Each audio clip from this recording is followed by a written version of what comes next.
Thank you for watching, and remember to like this video and subscribe to my channel. Thank you for your support.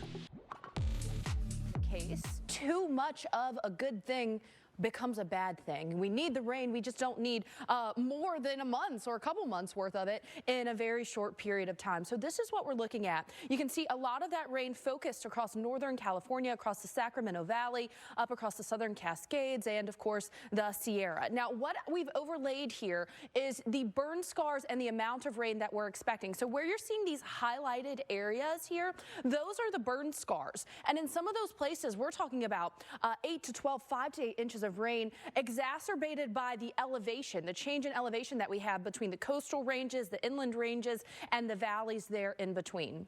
So let's talk a little bit about a mudslide and what exactly that means. So when you have a mudslide, what ends up happening is you get this heavy rain and it loosens the sediment. We know that water is a solvent, so it basically kind of acts as diluting down the soil's ability to connect with one another, and then it becomes loosened and we get a debris flow accelerating, especially from the higher elevations to the lower elevations, and this can pack some force with it. As it goes down the mountain, it can pick up boulders, it can pick up even more mud, and it causes a ton of damage. This is a huge problem here. Mudslide safety, you want to make sure you're getting to the highest pathway out of the flow path, so the highest ground there. The speed normally 10 to 35 miles an hour, but you can reach 60 miles per hour. And get this, we see 25 to 50 deaths on average from mudslides. We'll stay with the Weather Channel through the weekend as we track these storms. Meteorologist Tevin Wooten brings us developments from the ground on Sunday, starting at 9, right here on Weekend Recharge. Paul, it's not there. For lack of a better, term, it kind of becomes a big mud pie.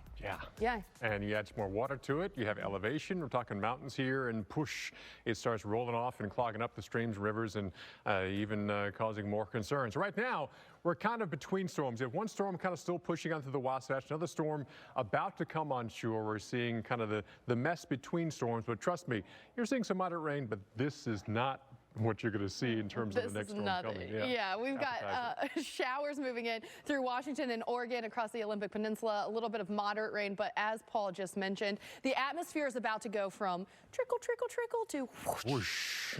Yeah, as we head on through today, some scattered showers, but really overnight tonight, things really start changing as we are looking out towards the west with another atmospheric hose of moisture just trained on the west coast, and this time we're talking all of California will be impacted. Yeah, you can see it here. It truly looks like Mother Nature just turned on a water hose and is shooting it directly there across the Sacramento Valley into the Sierra.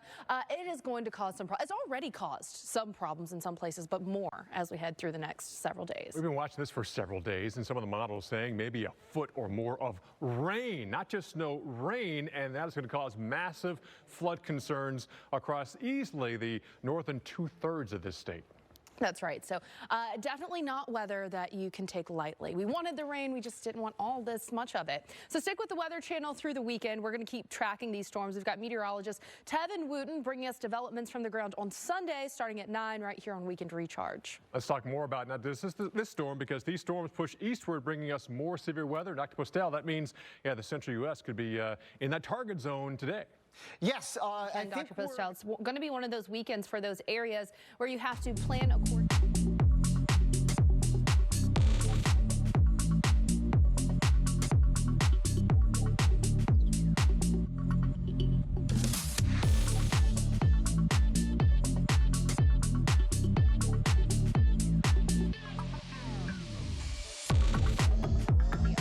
The weather. So let's start out here around Springfield, around the Ozarks. You can see Nevada, you're stuck in some of those showers and storms as we head through the early part of the later part of the morning. Now that does begin to clear out. We still have some of those showers maybe lingering around Camdenton, but as we head into the overnight and Sunday, we start to see another round of those storms building in on that 49 corridor. Nevada down through Joplin, you'll see those showers and storms building in first, but it's really Sunday afternoon into the evening that we see this line of intense storms moving through your Sunday Sunday evening is definitely going to be rocked by some of those strong storms here across southern Missouri. Now, Kansas City, you guys aren't escaping it either. We've got a pretty dry start to the day today, but we'll have those showers and storms lifting northward and materializing for places like Atchison as we head into the later part of your Saturday into your Sunday. Now, by Sunday morning, we've got a little bit of a rain along the 70 corridor out through Topeka, but watch what happens as we head into your Sunday afternoon. That line of storms that's going to move through, it's going to be around later on Sunday as well. So here in St. Louis, the showers lifting north, so your Saturday is starting out quiet, but by Saturday night there